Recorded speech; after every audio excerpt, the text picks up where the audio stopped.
Desa Flower Craft. Gimana nih Bunda, sudah pandai belum bikin bunganya? Pasti sudah dong. Dan bagaimana pesanan? Tambah banyak? Tambah banyak? Kayak di Kembang Desa Flower Craft yang pesanannya bejibun dan sampai sekarang masih berderet, belum selesai, ya ampun. Ditambah lagi bikin channel. Bersyukur aja ya, diaminkan, amin. Nah jadi nih hari ini karena saya keseringan baca nih, banyak yang bertanya begini, berapa sih Bunda harganya bunga yang begini, berapa sih harga bunga yang model begini. Jadi untuk menentukan harga, yang pertama itu kita harus menghitung berapa bahan yang sudah kita habiskan. Jadi yang pertama kita hitung adalah yang pertama itu pot.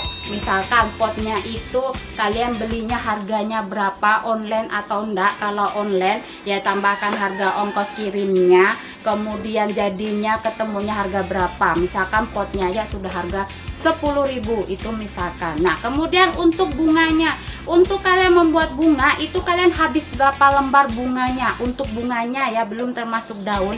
Nah untuk bunganya kalian habis berapa lembar. Misalkan untuk 2 lembar kalian sudah disetrika, kalian tentukan kira-kira, misalkan nih kalau kresek 1 lembar itu kan paling 1.000-2.000, atau kalau kalian ya anggap aja begitu, entah kresek bekas atau kresek baru ya. Jadi kalau misalkan itu kreseknya 2 lembar, anggap aja itu sudah 5.000 ya Bunda, karena nanti ongkos setrikanya lagi diperhitungkannya kan begitu.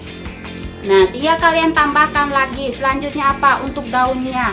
Jadi kalau misalkan daun paling enggak 1 lembar ya, itu untuk ukuran standar biasa tingginya itu sekitar 30 cm kurang lebihnya, ada yang sekitar 25 sampai 30 cm. Biasanya kalau daun 1 lembar atau 2 lembar, tinggal kalian tambahkan tadi sudah 10.000, anggap aja lah dengan lemnya, dengan apanya itu sudah 10.000 untuk bahannya ya. Kemudian tinggal kalian tambahkan lagi untuk ongkos kalian membuatnya. Nah itu yang paling capek, karena katanya kan pernah saya baca postingan begini, bunga yang begini nih dihargain berapa, saya lihat harganya terlalu tinggi sampai 50.000, sedangkan model bunganya bunga pom-pom, banyak orang yang bunga pom-pom begitu, itu jangan.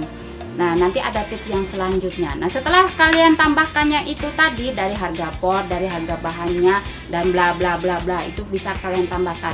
Nah tembuslah sudah tadi sekitar 20.000, tinggal kalian tambahkan ongkos kalian membuatnya. Kalian mau dihargai berapa, misalkan aduh capek banget ini modelnya agak rumit gitu ya, nah bisa kalian tambahkan 10.000 atau 20.000 dan bisa kalian jual harga sekitar 40.000.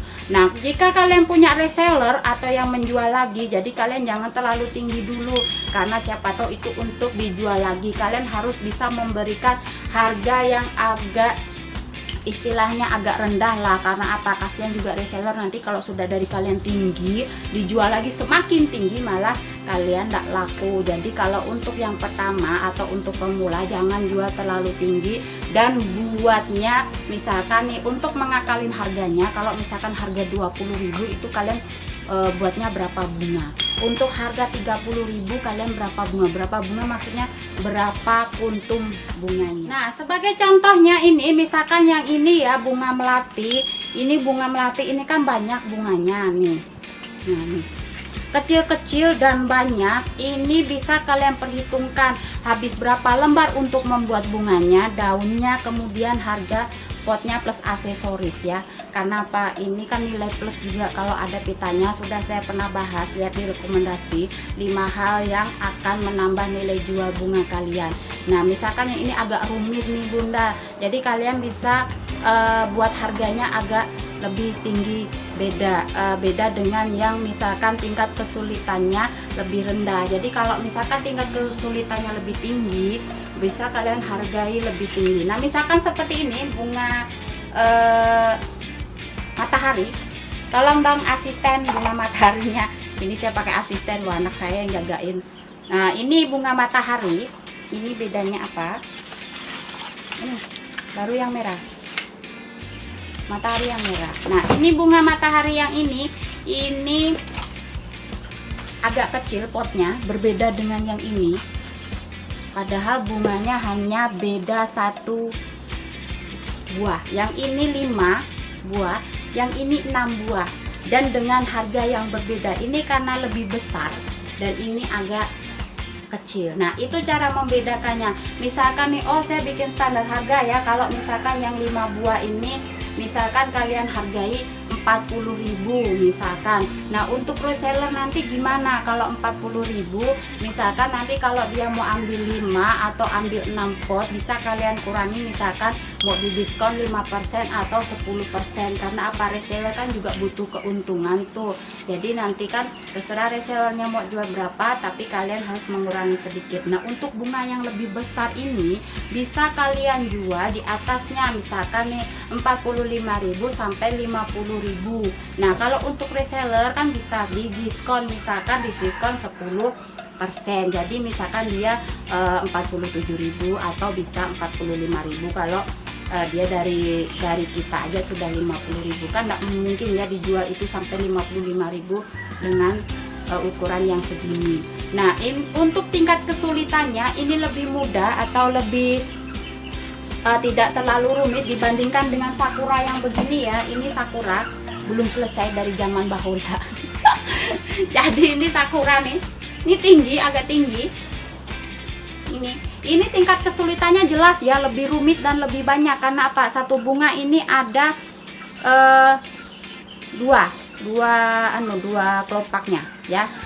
Jadi ini kalian juga jualnya harus lebih tinggi. Misalkan buat yang kecil juga itu bisa juga harganya agak dibedakan dengan bunga-bunga yang seperti itu. Karena apa? Kalau untuk sakura saya juga kasih harga khusus, itu agak berbeda harganya daripada untuk bunga-bunga yang lain. Ini lebih sulit, lebih lama, lebih rumit.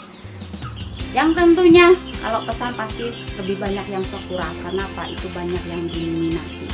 Nah, untuk sedangkan bunga dinding ya, misalkan seperti ini bunga dinding, saya juga memperhitungkannya. Ini ada 4 tangkai, kira-kira 4 tangkai itu habis berapa lembar. Kemudian untuk daunnya dan untuk potnya yang jelas, karena kalau saya itu potnya kan online semua, beli online karena tidak ada di daerah saya, ya, di daerah Malinau ya, Kalimantan Utara itu tidak ada. Jadi saya beli online. Jadi saya perhitungkan satu pot dari sana harga berapa, ditambah lagi ongkos kirimnya.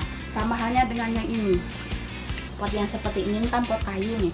Nah, untuk pot kayu ini jelas dari sana harganya memang tidak seberapa mahal, tapi untuk ongkos kirimnya berat, baru kena volume besar. Tapi orang senang yang ini, jadi mau nggak mau juga saya ambil. Mau buat sendiri saya nggak bisa. Oke, jadi itu ya untuk menentukan strategi harga seperti itu. Jadi jangan bertanya dengan orang, oh kira-kira bunga begini berapa ya, minta anunya dong, saran kritik, sarannya gitu ya. Kalau untuk saran, kalau misalkan kalian bertanya berapa, pasti orang ngasihnya yang sarannya agak murah bun, biar laris. Jangan, kalau dia terlalu murah juga bukan laris juga. Memang laris sih laris, tapi nanti yang kewalahan kita sendiri. Karena apa? Semakin banyak pesanan, semakin banyak modal yang kita keluarkan juga. Tidak mungkin kita menggunakan resep bekas seterusnya. Karena apa? Untuk resep bekas itu kan pasti ada habisnya. Kan tidak mungkin ya kita belanja tiap hari. Mau nggak mau kita juga harus beli baru. Jadi kita harus punya patokan harga untuk karya kita sendiri ya. Jadi misalkan nih kalau kayak bunga-bunga pom-pom itu kan gampang, istilahnya cepet, satu hari aja bisa 2-3 pot.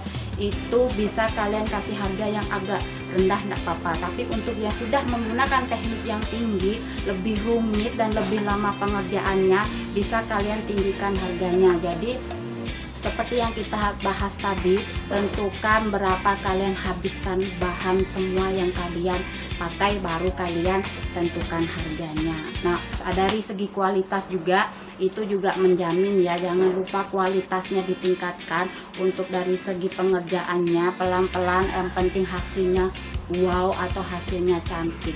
Jangan kalian mau buru-buru biar cepat selesai tapi hasilnya ya seadanya. Jangan seperti itu. Kalau untuk bisnis, kerjakan dengan sebaik-baiknya. Jadi begitulah tips untuk menentukan harga nilai jual bungamu ya. Jadi biar kalian tidak pusing lagi nih bertanya berapa ya harga yang begini, berapa harga yang begitu. Jadi kalian sendiri yang akan menilai bunga kalian itu harganya berapa. Kalau orang mengatakan oh bunga kamu tuh cantik, oke, berarti kalian bisa dengan harga yang agak ditinggikan. Tapi kalian juga bisa menilai sendiri dong bagaimana karya kalian itu sudah memang bagus atau belum. Nah, cara untuk mengecek bunga kalian itu bagus atau enggak, bikin baru taruh di rumah, ada tuh tetangga datang suruh menilai gimana bunganya, cantik enggak. Kalau tetangga tertarik berarti bunga kalian memang oke ya. Jadi gitu, saya juga gitu pertama dulu buatnya buat di rumah aja. Sekali sudah laku, yang di rumah malah nggak ada bunganya, kosong sampai sekarang, raknya masih kosong-kosong. Nah, jadi begitu Bunda untuk tips kalian menentukan harga jual bungamu. Sampai ketemu lagi di tips yang berikutnya atau di tutorial yang berikutnya. Jangan lupa subscribe. Karena apa? Kalau kalian subscribe nanti dapat lagi video yang selanjutnya, kalian nggak bakal ketinggalan dan tidak bakal kalian bingung-bingung lagi seputar bunga kreseknya. Oke, sampai jumpa. Salam kreativitas tanpa batas.